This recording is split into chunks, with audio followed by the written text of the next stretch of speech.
अपनी खास चर्चा करने वाले हैं और वो खास चर्चा आज की हमारी है कि संविधान दिवस हम आज मना रहे हैं, लेकिन संविधान से अलग क्या वो वक्फ बोर्ड की व्यवस्था थी जिस पर आज सबसे ज्यादा चर्चा हो रही है। एमडीएच का इस किचन पर किंग जो किचन है में हम लोग आज खास चर्चा करने वाले हैं खास मेहमानों के साथ। लेकिन पहले कुछ बड़ी बातें देख लीजिए। संविधान दिवस के अवसर पर संविधान सदन में राष्ट्रपति द्रौपदी मुर्मू ने दोनों सदनों को संबोधित किया। 75वीं वर्षगांठ के इस अवसर पर राष्ट्रपति ने देशवासियों से आग्रह किया कि वे संविधान के आदर्शों को अपने व्यवहार में लाएं और अपने मौलिक कर्तव्यों का भी पालन करें।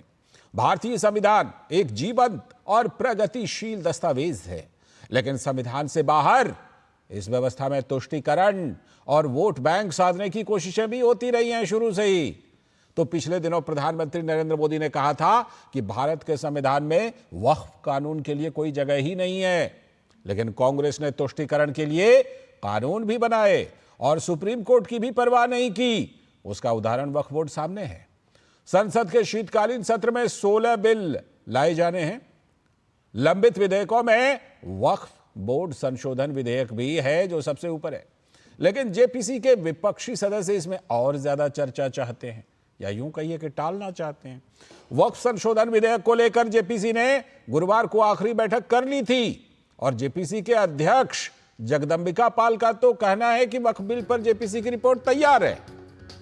दरअसल सरकार की तरफ से वक्फ अधिनियम में 40 संशोधन को मंजूरी दी गई थी कैबिनेट के द्वारा।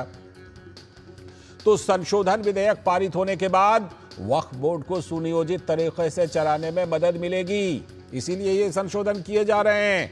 अभी जो वक्फ बोर्ड के पास अनियंत्रित शक्तियां हैं, जिसमें किसी को भी अब किसी पर उंगली रख करके अपना बता देते हैं, वो शक्तियां कम होंगी।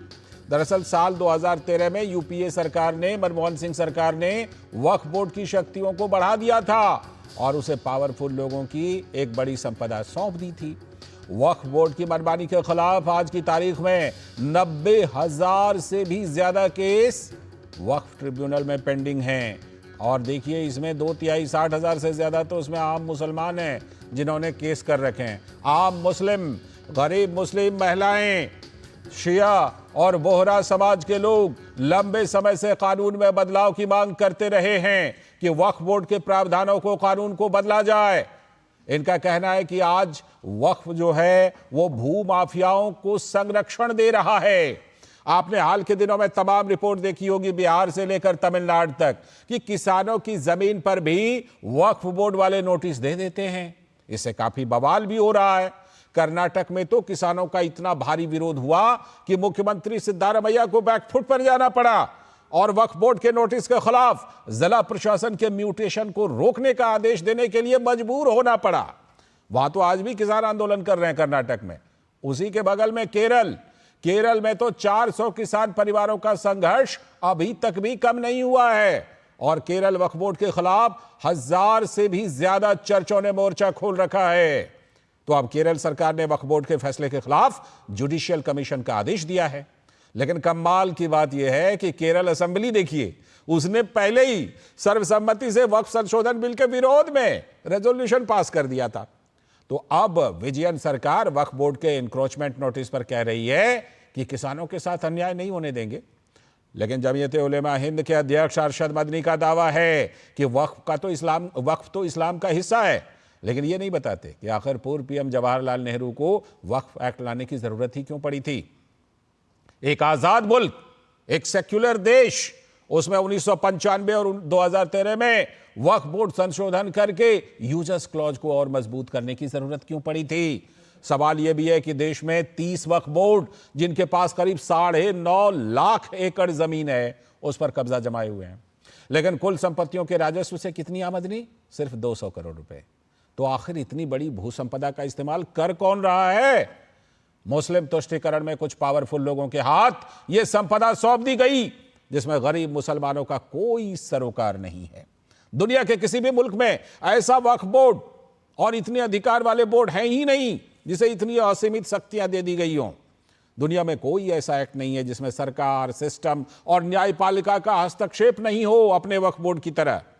फिर वक्फ को संवैधानिक व्यवस्था के खिलाफ एक स्टेट चलाने की आजादी क्या सबसे बड़ी तुष्टीकरण नहीं है क्या? अब हम आपको ये दिखाते हैं कि प्रधानमंत्री नरेंद्र मोदी ने कहा क्या था। प्रधानमंत्री नरेंद्र मोदी ने कहा था कि संविधान में वक्फ के लिए कोई जगह नहीं है। कांग्रेस ने जाते जाते दिल्ली के आसपास की संपत्तियों को वक्फ को सौंप दिया था। इन लोगों ने सरकार से जाते जाते दिल्ली के आसपास की अनेक संपत्तियां वक्फ बोर्ड को सौंप दी थी। बाबा साहब आम्बेडकर जी ने जो संविधान हमें दिया है ना, जिस संविधान की रक्षा के लिए हम प्रतिबद्ध है, संविधान में वक्फ कानून का कोई स्थान ही नहीं है। लेकिन फिर भी कांग्रेस ने तुष्टीकरण के लिए वक्फ बोर्ड जैसी व्यवस्था पैदा कर दी। ये इसलिए किया गया ताकि कांग्रेस के परिवार का वोट बैंक बढ़ सके। सच्ची पंथ निरपेक्षता को कांग्रेस ने एक तरह से मृत्यु दंड देने की कोशिश की है। वहीं केंद्रीय मंत्री राजीव रंजन सिंह ने कांग्रेस को घेरते हुए कहा कि कांग्रेस को संविधान से तो कुछ लेना देना है नहीं। कांग्रेस ने अपने शासनकाल में सिर्फ संविधान की धज्जियां उड़ाई थी। कांग्रेस पार्टी को संविधान से क्या लेना देना है? 1974 का आंदोलन, 75 का आंदोलन, शासन करने के लिए संविधान में संशोधन करके गद्दी पर बरकरार रहना, तो वो संविधान के बड़े प्रशंसक हैं। संविधान की तो धज्जी उन्होंने पूरे शासनकाल में कांग्रेस पार्टी ने संविधान की धज्जी उड़ाई। इनका लोकप्रिय नाम ललन सिंह है। जेडीयू के नेता हैं, ध्यान में रखिएगा, क्योंकि सबसे ज्यादा चर्चा हो रही है कि क्या वक्फ पर जेडीयू और चंद्रबाबू नायडू समर्थन देंगे क्या, इसीलिए ध्यान में रखिएगा इनकी बात को। और इस पर भाजपा प्रवक्ता शहजाद पूनावाला का कहना है कि कांग्रेस ने संविधान की धज्जियां उड़ाई हैं। संविधान के सबसे बड़े अपराधी कौन है? जिन्होंने 1975 में इमरजेंसी लागू करके संविधान को तहस नहस किया था। हर संवैधानिक संस्था को किस प्रकार से कुचलने का काम, चाहे वो पार्लियामेंट हो, चाहे वो सुप्रीम कोर्ट और जुडिशरी हो, चाहे वो हमारे लोकतंत्र का चौथा स्तंभ मीडिया हो, हर संस्थान को कुचलने का काम इंदिरा गांधी ने किया था। और केवल उतना ही नहीं, आरक्षण को लेकर जिस प्रकार का रवैया कांग्रेस पार्टी का रहा है, 1961 में आम्बेडकर जी ने जो आरक्षण संविधान में दिया था, उसे समाप्त करने की बात नेहरू जी ने की। 80 से 90 के दशक में राजीव गांधी और इंदिरा गांधी जी ने मंडल का विरोध किया। 2004 से 14 के बीच मुस्लिमों को रिलीजियस बेसिस पे आरक्षण मिले, इसकी पैरवी यूपीए सरकार ने की। क्या रिलीजन के बेसिस पर आरक्षण देना ये संविधान के साथ है? और इन सबके बीच कांग्रेस के वरिष्ठ नेता दिग्विजय सिंह का कहना है कि सरकार राजनीतिक लाभ के लिए सांप्रदायिक कटुता को बढ़ावा दे रही है। जिस प्रकार से देश में सांप्रदायिक कटुता बढ़ाई जा रही है, एक राजनीतिक उपयोग के लिए, वो आज देश के लिए खतरा बन चुका है। तो ये तमाम बयान चल रहे हैं और ये तमाम बयान हमने आपको सुनवा दिए, लेकिन आज संविधान दिवस है और वक्फ बोर्ड पर सबसे ज्यादा चर्चा है, तो आज खास चर्चा इसी पर हम करेंगे। और हमारे साथ खास मेहमानों का एक पैनल भी जुड़ चुका है। धनंजय गिरी जी, भारतीय जनता पार्टी के प्रवक्ता, बहुत बहुत स्वागत, हमारे साथ यहीं स्टूडियो में आज मौजूद हैं। और साथ में हमारे साथ दुष्यंत नागर जी, राजनीतिक विश्लेषक हैं और विपक्ष की बातें रखते हैं, मैं कहूं तो कांग्रेस के समर्थन में भी बातें रखते हैं। बहुत बहुत स्वागत दुष्यंत नागर जी आपका भी।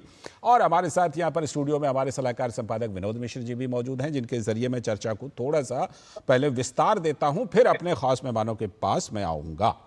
आज संविधान दिवस है विनोद जी, और जब संविधान दिवस की बात हम करते हैं तो बाबा साहब अम्बेडकर ने जो हमें संविधान दिया था, वो संविधान तो एकदम साफ साफ सेक्युलर था। ये क्या हो गया?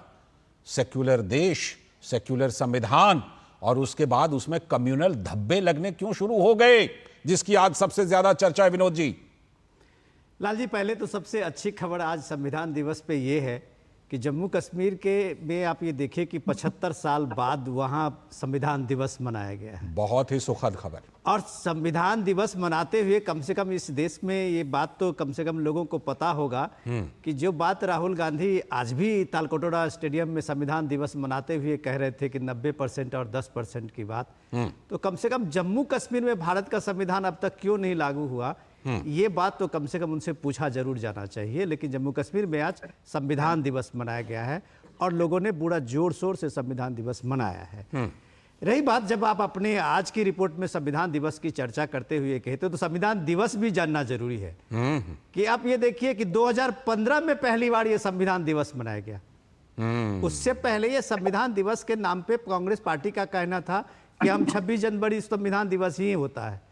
और आप 26 जनवरी की बात में कहते हो, पिछले 2015 में जब ये संविधान दिवस मना था तो शायद नागर साहब ज्यादा हमसे जानते हैं, वो बेहतर बताएंगे कि उसमें कांग्रेस के साथ सभी पार्टियों ने उसको अपोज किया था और वो एक तरह से बाइकआउट किया था संविधान दिवस को। अच्छा। आज राहुल गांधी संविधान दिवस तालकटोरा स्टेडियम मना रहे हैं। ठीक। तो अब ये सवाल है कि संविधान को अपने अपने तरीके से बताने के क्या जो एक ये रहा है सत्ता के शीर्ष पुरुषों में, उसमें वक्त पे एक बड़ा सवाल प्राइम मिनिस्टर मोदी ने जो बीजेपी कार्यकर्ता के साथ ये सम्मेलन में जो महाराष्ट्र के जीत के बाद उन्होंने बताई और कैटेगोरिकली उन्होंने रखा, क्या वक्फ का कोई प्रोविजन संविधान में है? अगर ये संविधान में नहीं है, संविधान सम्मत नहीं था, तो 1954 में पहली बार वक्फ एक्ट कैसे बना? उसके बाद वक्फ यूजर्स के साथ में उसके कैसे विस्तार की संभावना बढ़ती गई? और वो होते होते कांग्रेस के ही राज में 2013 में ऐसा क्या ये वक्फ के साथ में इन्होंने देखा कि जाते जाते जो दिल्ली की बात प्राइम मिनिस्टर मोदी कर रहे थे 140 संपत्तियां, और उसके साथ में आप उसके विधान में देखिए संशोधन कि उसमें न सरकार, न सिस्टम, न न्यायालय है, किसी की दखल नहीं है। वक्फ जो कहेगा वही सही है। मुझे नहीं लगता कि दुनिया के किसी देश ने इस तरह की कोई प्रजातांत्रिक देश में व्यवस्था की होगी जो भारत ने किया है। बिल्कुल, ये अपने आप में बहुत बड़ा सवाल है। दुष्यंत नागर जी, आज हम संविधान दिवस मना रहे हैं। नमस्ते। संविधान दिवस के अवसर पर यह चर्चा आज सबसे ज्यादा जोरों पर है कि हमारे संविधान में इतने ज्यादा छेड़छाड़ करके संविधान को भ्रष्ट करने का काम क्यों किया गया, क्यों इस तरह की चीजें की गईं, जिसमें कि जब 1947 में हम एक सेक्युलर देश बने, हमें एक सेक्युलर संविधान मिला, उसके बाद इसमें बहुत सारी चीजें कम्युनल क्यों जोड़ दी गई? और उसमें सबसे बड़ा जीता जागता उदाहरण वक्फ बोर्ड, जो आज बिहार से लेकर तमिलनाडु तक बवाल मचाए हुआ है, केरल तक, ऐसा क्यों किया? देखिए, ये विषय को तोड़ मोड़ के भारतीय जनता पार्टी प्रस्तुत करने का प्रयास कर रही है और ये देश इनको जानता है। भाई, हमारा संविधान माइनॉरिटीज को सुरक्षा देता है, तो जो माइनॉरिटी को सुरक्षा देता है तो उनकी संपत्ति, उनके धार्मिक स्थल, उनकी आबरू इज्जत, उनकी हर चीज की सुरक्षा देता है। उसमें सारी सुरक्षा निहित है। और जिस प्रकार से कहा जा रहा है कि वे वक्फ बोर्ड को स्पेशल कोई पावर दे दी, कोई शक्ति दे दी, सारे धर्मावलंबी जितने भी धर्म संप्रदाय, मत, पंथ हैं, सबका अपनी अपनी संस्थाएं हैं। गुरुद्वारा, सिख गुरुद्वारा प्रबंधक कमेटियां हैं, इसी तरह वक्फ है, इसी तरह सनातन धर्म के बोर्ड है बहुत सारे, वैष्णो देवी का साइन बोर्ड है, अन्य बोर्ड है, सब अपना कार्य कर रहे हैं। भारतीय जनता पार्टी नौकरी की बात नहीं करती, रोजगार की बात नहीं करती, इसलिए ना उनके पास लोगों को रोजगार देने का विजन है। आपसी भाईचारे को बनाए रखने में पूरी तरह से विफल हो गए। तो ये क्या है कि अब विषांतर करो, लोगों को भड़काओ कि कांग्रेस फलाना ढिमकाना। अच्छा, अरे भाई, ये देश जानता है कांग्रेस पार्टी ने इस देश को बनाया, सजाया, संवारा, खड़ा किया, दुनिया में एक शक्ति बनाया। आज संविधान दिवस है, आज के दिन 1949 सिद्धारमैया और विजयन क्या कर रहे हैं? संविधान को आत्मसात किया, डॉक्टर राजेंद्र सिद्धारमैया और विजयन जो किसानों को राहत दे रहे हैं, गांव वालों को राहत दे रहे हैं, वो किसके आतंक से राहत दे रहे हैं? किसके आतंक से राहत दे रहे हैं? बताइए ना, किसके आतंक से? आपने खबर तो देखी होगी कर्नाटक और केरल की। देखिए, कोई भी अगर निकाय है, कोई कंपनी है, कोई संस्था है, अगर वो अतिक्रमण करेगी अपने अधिकार का, तो राज्य सरकारें कार्रवाई करेंगी। अगर वक्फ बोर्ड ने कोई गलती त्रुटि या कोई ऐसा कार्य किया है जिसमें सरकार को हस्तक्षेप करना पड़ रहा है, तो कर तो रहे हैं। तमिलनाडु में जो है वो पूरा गांव और मंदिर है, और हरियाणा में गुरुद्वारा, केरल में ईसाइयों का गांव, एक से बढ़कर एक कहानी। अरे धनंजय जी कुछ कहना चाह रहे हैं, धनंजय जी बताइए। एक मिनट आ रहा हूं, दुष्यंत नागर जी आ रहा हूं। धनंजय जी, कहानी नहीं कहानी क्या है? कहानी तो रिपोर्ट आ रही है, सब हम लोग जानते हैं, पढ़ते हैं क्या हो रहा है पूरे देश में, क्या हो रहा है, कैसे 9.5 लाख एकड़ जमीन चली गई वक्फ बोर्ड के पास, कैसे 2013 में आपने असीमित शक्तियां दे दी। वो कह रहे हैं कि मतलब है कांग्रेस सरकार ने। धनंजय जी बात रखना चाह रहे हैं। नागर जी, आपका नाम धनंजय नहीं है। धनंजय जी कहानी को झूठी बता रहे हैं श्रीमान। नहीं, झूठी कहानी नहीं, इसके सबका प्रमाण दे दूंगा, सबके रिपोर्ट दे दूंगा, सबके आर्टिकल दे दूंगा। सर बोलिए धनंजय जी। लालचंद जी, सबसे इंटरेस्टिंग बात यह है जो भाई साहब कह रहे हैं, वक्फ बोर्ड कोई धार्मिक संस्था नहीं है। पहले तो ये समझने की बात है, वक्फ बोर्ड एक भू माफिया के तौर पे कन्वर्ट कर चुका है, और पूरे इस्लामिक राष्ट्रों ने जब इसको खत्म कर दिया तो भारत में कुछ लोगों को ये आदत रही कि किसी भी धर्म विशेष को सहलाया जाए, और मुल्क के ऊपर मुसलमान जो आज कह रहे हैं कि धार्मिक असहिष्णुता खतरे में है। कर्नाटक के बीदर जिले के उदाबाला गांव में एक हिंदू किसान ने 3 साल पहले एक मुस्लिम परिवार ने कहा कि हमें एक दफनाने के लिए थोड़ी सी जमीन दे दीजिए। उन्हें दफनाने के लिए मानवता, यही भाईचारा देखिए। हमने समझा भाई, और उसने बना लिया चारा। उस पर रोज 18 एकड़ जमीन आज वक्फ बोर्ड की हो गई। ये रिपोर्ट भी हमने देखी थी। 18 एकड़ जमीन आज वक्फ बोर्ड की हो गई, और ये रिपोर्ट तो ऐसे भाई साहब आप कर क्या रहे हैं? आप चर्च पूरे केरल में 100 से ऊपर चर्च, केरल में 100 से ऊपर चर्च, केरल में भाई साहब नागर जी आपको सुन लिया, और आपको पूरा देश सुन रहा, और जितना सुन रहा है उतने आप अनावृत हो रहे हैं। आप कपड़े बदलने के चक्कर में इतने अनावृत हो गए हैं कि आप वृत्त से ही मिटने जा रहे हैं। और आपको जो आप कांग्रेस कहती है कि संविधान खतरे में है, वो कोमा है। जीसस ने कहा है कि half truth is more dangerous than false. जिस धर्म को सोनिया जी फॉलो करती है उसी का प्रणेता जीसस ने कहा है, half truth is more dangerous than false. Congress जो कहती है कि संविधान खतरे में है, उसका कोमा है, वहां लिखना चाहिए कांग्रेस से। कांग्रेस की वजह से संविधान खतरे में है। 128 संशोधन आपने कर डाले, पर इस देश में संविधान खतरे में आया जब प्रधानमंत्री और कैबिनेट का ऑर्डिनेंस फाड़ने के लिए राहुल गांधी आए और उन्होंने ऑर्डिनेंस को फाड़ दिया। धनंजय जी, लेकिन आपके ऊपर अभी दिग्विजय सिंह ने क्या कहा कि भाजपा राजनीतिक फायदे के लिए इस तरह की चीजें कर रही है। देखिए ऊपर ये आरोप लग रहे हैं। देखिए ऐसा है ना, ये राजनीतिक फायदे के लिए ही उन्होंने किया है। मुल्क के ऊपर एक धर्म विशेष को, धर्म के आधार पर देश का बंटवारा क्यों किया कांग्रेस ने? कांग्रेस ने वो सब कुकर्म किए, चाहे वो आप इमरजेंसी लगाने से लेकर के, दादी ने संविधान को मुट्ठी में किया था, पोता हाथ में लेके घूम रहा है। इरादा एक है, लेकिन अरे बिलबिलाने से नहीं होगा। देश जान रहा है, और बेगानी शादी में अब्दुल्ला बहुत हैं, आप अकेले अब्दुल्ला नहीं है। सच्चाई तो खुलकर आएगी, अब्दुल्ला की लाइन लगी हुई है। बिल्कुल सच्चाई खुलकर आनी चाहिए, चाहे जो भी सच्चाई हो, सच्चाई जो भी हो वो खुलकर आनी चाहिए। विनोद जी सच्चाई यही है कि मोटे तौर पर एक समुदाय के कुछ मुट्ठी भर लोगों को, एक समुदाय के कुछ मुट्ठी भर लोगों को मान लिया गया कि इनको इन तमाम प्रावधानों से खुश कर दो और ये पूरे समुदाय के वोट का टेंडर ले लेंगे। यही खेल चला है ना। फिर जी पहले ये अपना गिरी जी कुछ कंप्लीट करना चाह रहे हैं। गिरी जी जोड़िए। मैं बताता हूं। देखिए आपने असीमित शक्ति ये दे दी कि आप उसके खिलाफ जा ही नहीं सकते हैं। आप मेरा कातिल ही मेरा मुंसिफ है, क्या मेरे हक में फैसला देगा?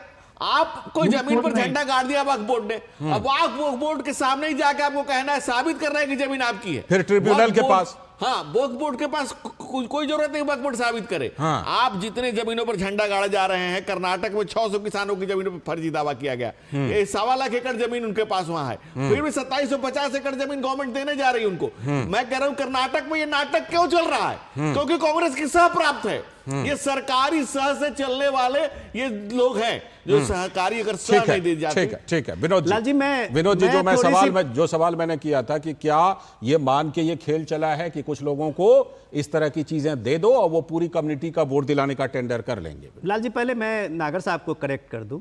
नागर साहब वही बात कह रहे हैं जो कि अरशद मदनी कहते हैं, जो कि जमात इस्लामी के लोग अपने दलील में कहते हैं। हंस रहे हैं नागर साहब, जो कि जाकिर नाइक कह रहे हैं, जो भगोड़ा जाकिर नाइक है वो कहते हैं, आप उसी बात को कहते हैं। आप सच को जो छुपा रहे हैं तो आप एक तरह से उनके प्रोपेगेंडा को, उनके नैरेटिव को आगे बढ़ा रहे हैं। मैं इसलिए नागर साहब आपको कह रहा हूं कि आप वक्फ बोर्ड की तुलना कर रहे हैं वैष्णो देवी श्राइन बोर्ड से, अमरनाथ श्राइन बोर्ड को।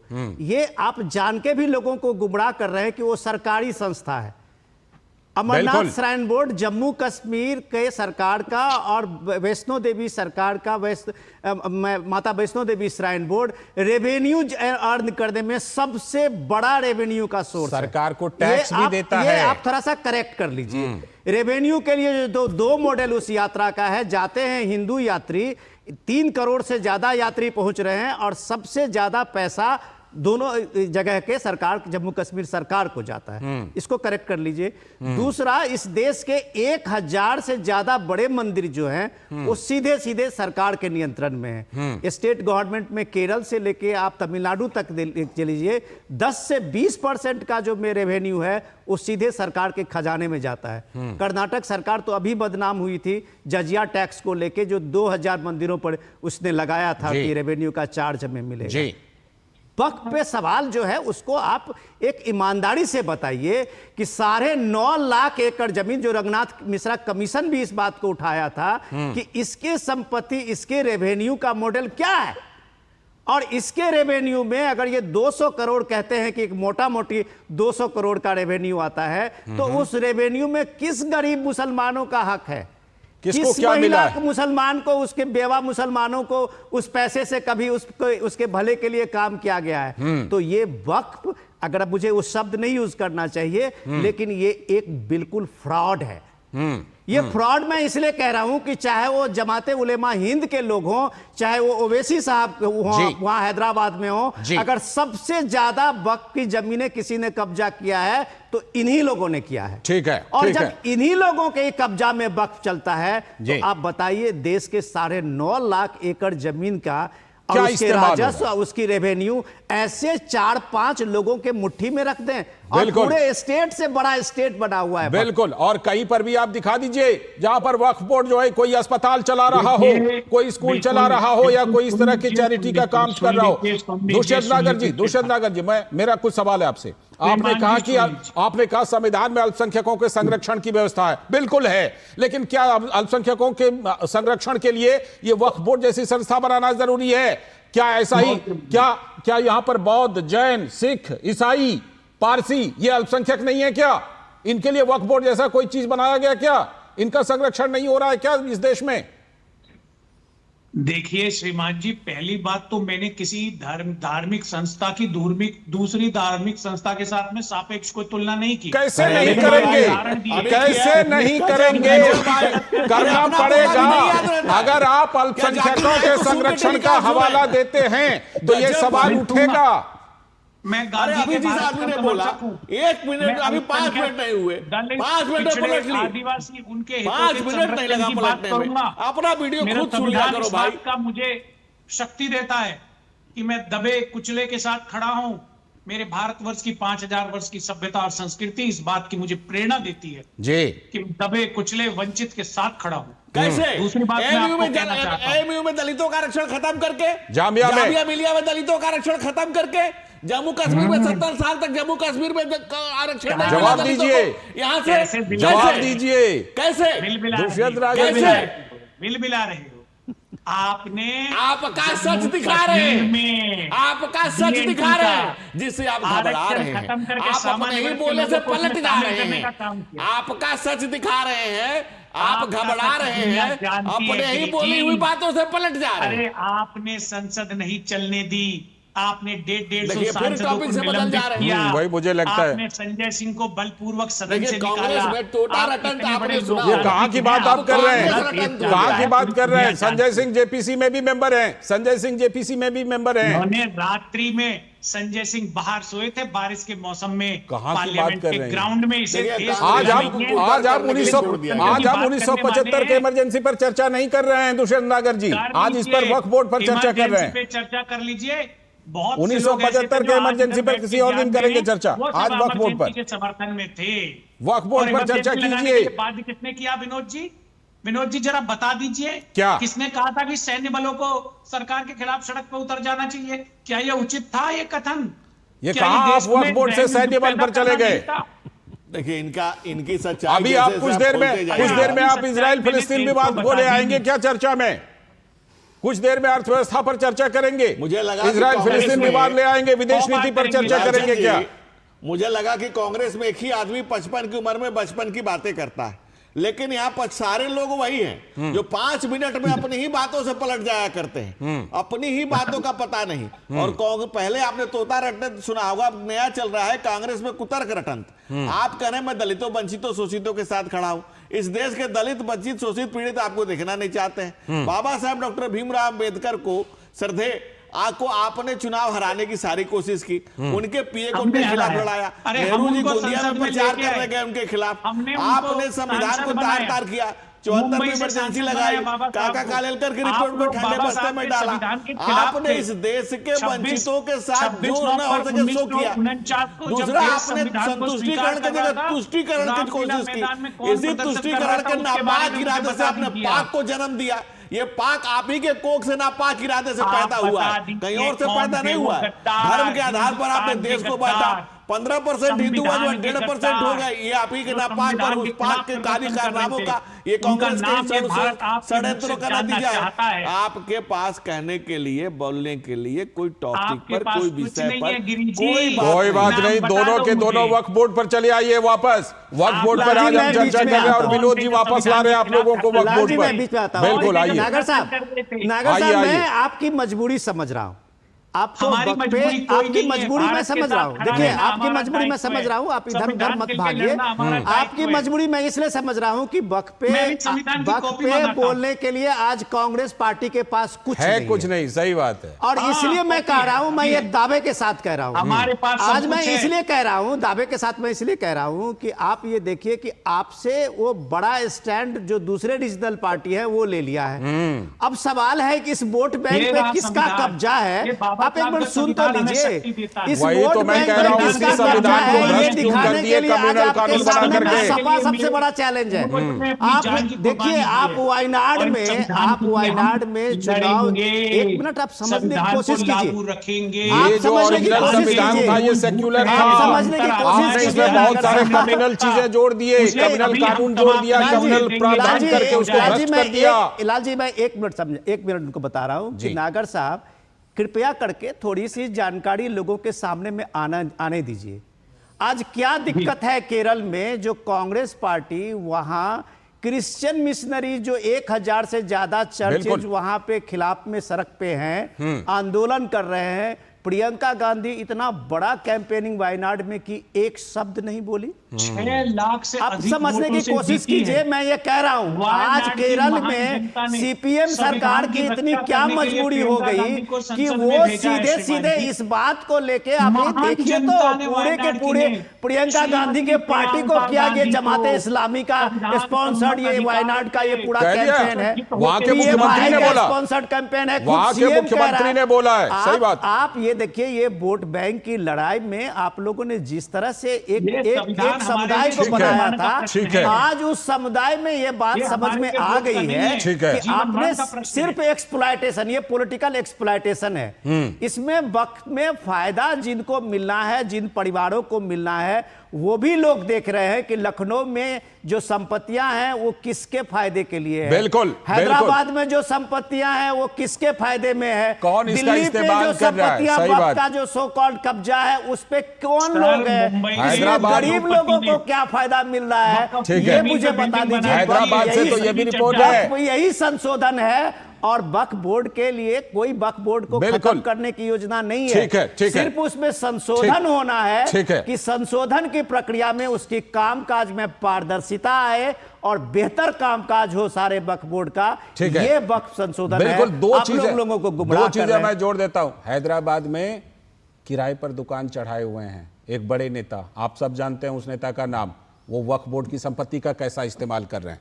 और दूसरा डेटा ये कि 90,000 जो मामले दर्ज है ना, उसमें 60,000 से ज्यादा मामले वक्फ बोर्ड पर आम मुसलमानों ने दर्ज कराए हैं। इसी से पता चलता है कि क्या कुछ गोरख धंधा वहां चल रहा है। बहुत बहुत शुक्रिया। फिलहाल शुक्रिया दुष्यंत नागर जी, धनंजय गिरी जी, विनोद जी, आपका भी बहुत बहुत शुक्रिया। अभी वक्त है एक ब्रेक का, और ब्रेक के बाद जब लौटेंगे तो देखेंगे कि एक और चीज, एक साजिश, और साजिश के बाद अब उसका फॉलो अप संभल में भी चल रहा है।